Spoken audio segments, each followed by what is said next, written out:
छत्तीसगढ़ के बिलासपुर में हाल ही में हुए रेल हादसे ने देश भर में चिंता और गुस्सा दोनों पैदा कर दिया है। ये हादसा केवल एक दुर्घटना नहीं बल्कि रेलवे सिस्टम की गंभीर चूक और प्रशासनिक सुस्ती को उजागर करता है। हादसे के पीछे सबसे चौंकाने वाली बात यह है कि बिलासपुर रेलवे जोन में लगभग 600 किलोमीटर की अप और डाउन लाइन पर कवच सुरक्षा सिग्नल प्रणाली लगाने का प्रस्ताव मई 2024 से केंद्र सरकार के पास पेंडिंग है। ये वही तकनीक है जो रेड सिग्नल क्रॉस होने पर ट्रेन को स्वतः रोक देती है। अगर ये समय पर लागू हो गई होती तो शायद ये हादसा टाला जा सकता था।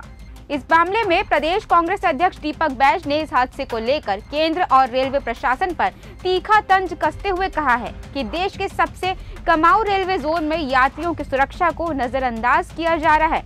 उन्होंने सवाल उठाया कि प्रधानमंत्री और रेल मंत्री सुरक्षा कवच की बड़ी बड़ी बातें तो करते हैं, लेकिन जब वास्तविक व्यवस्था लागू करने की बारी आती है तो ऐसा क्यों नहीं होता। बैज ने कहा कि मालगाड़ी और यात्री ट्रेन एक ही ट्रैक पर चल रही थी और इसी वजह से ये हादसा हुआ। उन्होंने इसे रेलवे की लापरवाही और उपेक्षा बताया। जो बिलासपुर में रेल हादसा हुआ है, मैं समझता हूं कि विभाग की बड़ी लापरवाही है कि एक उसी ट्रैक से मालगाड़ी को परिचालन की अनुमति दी जाती है, मालगाड़ी खड़ी रहती है और उसी ट्रैक से आखिर क्यों यात्री ट्रेनों को परिचालन की अनुमति दी गई। क्या सूचना तंत्र रेलवे विभाग का फेल है या सिग्नल फेल है या कम्युनिकेशन नहीं हो पाया क्या? रेलवे विभाग की सुरक्षा कवच कहां है? जो केंद्र सरकार बड़ी बड़ी दावा करती है कि हम एक्सीडेंट को रोकने के लिए नए तकनीक से सुरक्षा कवच हम लोगों ने तैयार किए हैं। आखिर छत्तीसगढ़ की कितने ट्रेनों में सुरक्षा कवच है? बिलासपुर की ट्रेनों में सुरक्षा कवच क्यों नहीं थी?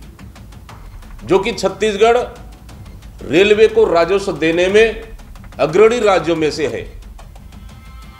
चाहे हम बिलासपुर सरगुजा संभाग कोल माइंस से राजस्व रेलवे को प्राप्ति हो रही है, चाहे बस्तर आयरन ओर के माध्यम से राजस्व रेलवे को प्राप्त हो रही है, ये सुरक्षा कवच क्यों नहीं?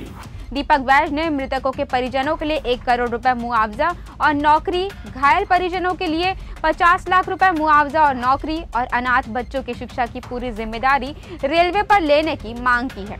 उनका कहना था कि अगर समय रहते सुरक्षा इंतजाम किए होते तो ये घटना कभी नहीं होती। उस मासूम बच्चा का क्या दोष था जिसके माता, पिता और नानी तीनों स्पॉट उस एक्सीडेंटल में डेथ हुई, अनाथ हो गया हो? कौन है इसका जिम्मेदार?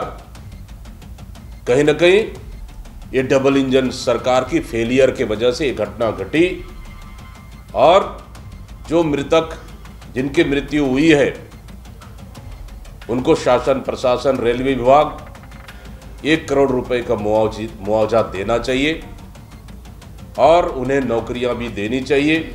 जो घायल हुए हैं उनको भी 50 लाख की मुआवजा देना चाहिए और समुचित इलाज की व्यवस्था करनी चाहिए। साथ ही जो बच्चा अनाथ हुआ है उनकी पालन पोषण और शिक्षा की जवाबदारी रेलवे और सरकार को उठाना चाहिए। ये कांग्रेस पार्टी मांग करती है। भविष्य में इस तरह की घटनाएं नहीं होनी चाहिए। इसके लिए रेलवे विभाग को मुस्तैदी से काम करने की आवश्यकता है। सुरक्षा विशेषज्ञों का भी कहना है कि बिलासपुर हादसा रेलवे में निवेश की कमी, तकनीकी सुरक्षा उपायों में देरी और प्रशासनिक सुस्ती का परिणाम है। ट्रैक पर मालगाड़ी खड़ी होने के बावजूद सुरक्षा कवच न होना और आधुनिक तकनीक का लंबा समय तक पेंडिंग रहना इस हादसे का मुख्य कारण बना है। बिलासपुर रेल हादसा अब केवल एक घटना नहीं रह गया है, बल्कि ये चेतावनी बन गया है कि यात्रियों की सुरक्षा को सर्वोच्च प्राथमिकता दी जाए। कवच सिस्टम जैसी आधुनिक सुरक्षा तकनीक को जल्द लागू करना अनिवार्य है ताकि भविष्य में इस तरह के हादसों से बचा जा सके और इंसानी जीवन की कीमत समझी जा सके। फिलहाल इस पूरे मामले में आपकी क्या राय है, हमें नीचे कमेंट बॉक्स में जरूर बताइएगा। साथ ही वीडियो पसंद आया हो तो इसे ज़्यादा से ज़्यादा लाइक, शेयर व चैनल को सब्सक्राइब जरूर करें और इस तरह की और जानकारी के लिए CGNN लाइव के साथ बने रहें।